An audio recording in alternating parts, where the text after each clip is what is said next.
Hey, Mr. Caloocan, for the benefits of our viewers who might not be familiar, kindly introduce yourself. Hi guys, my name is MJ Makalintal, representing City of Caloocan. There's a lot many pageants. What made you choose Mr. Granville?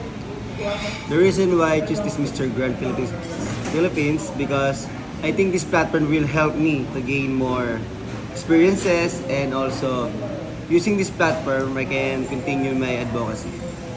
So now, what makes you be Aside from passion. I'm a sketcher person in Caloocan. Oh, as your chairman. Oh. Yes. So if you are SK chairman, what is the problem facing our youth for today?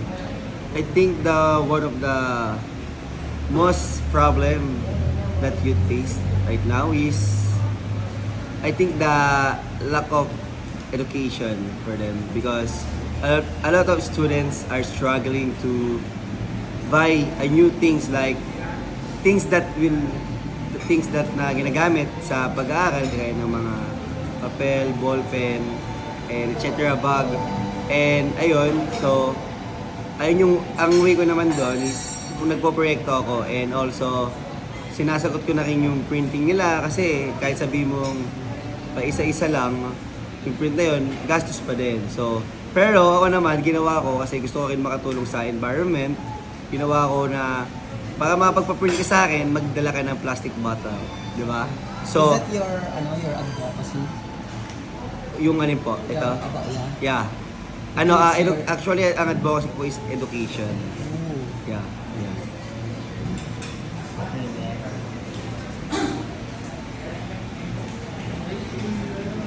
what is your preparation in Sorry?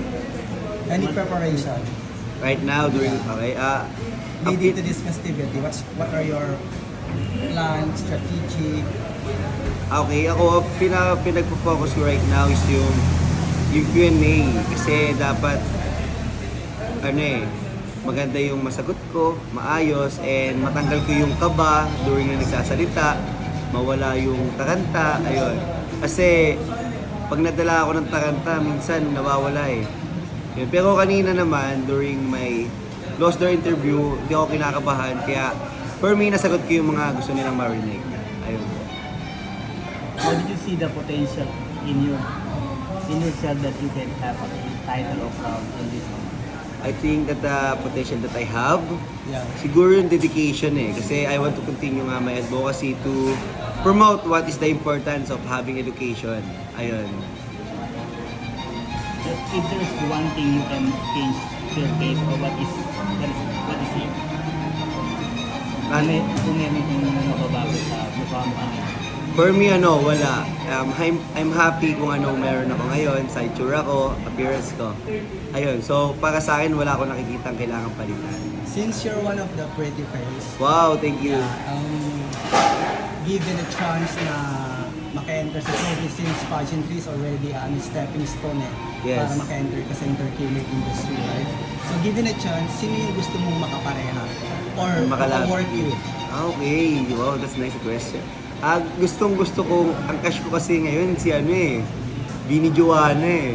Bini. Yeah, cash na cash ko siya, sobra. Like, in a love team, for example, ita-tie up ka sa ibang sa mga love triangle, I mean. Sino yung gusto mong love triangle? Siguro si Catherine, ang ganda rin dun eh. Catherine Alden. Yeah, pero lagot tayo kay Kuya Alden. Idol yun, idol. Okay, describe yourself in 3 words. Ano ba? Good personality, happy. Yeah. Since this is medyo na question. Since marami ka atang followers or maraming nag-idolize sa'yo, pag post mo lang, pinupost kasi namin kasi ang daming nag-reaction kapag ito ang pinupost. Yes. So, is there any indecent proposal na na-receive mo? Like that? At paano mo siya i-deal pag may mga ganong instance? Ako kasi, pag may mga ganon na criticizing, ako di ko na lang pinapansin, pero binabasa ko naman, pero hindi ko siya yung binabasa in a way na dadamdamin ko.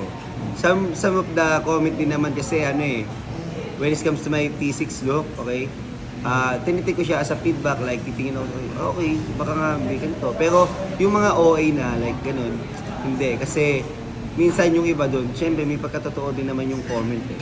Pero yung in a way na bastos, yung ganun, yung talaga din, as in, Parang you're trying to filter those messages na. yes, kumbaga, kumbaga sa pagkain niya may feedback tayo, di ba? So ganun din sa tao. So pero yung pinipili ko lang naman yung mga dapat itingnan as a feedback. Ayun.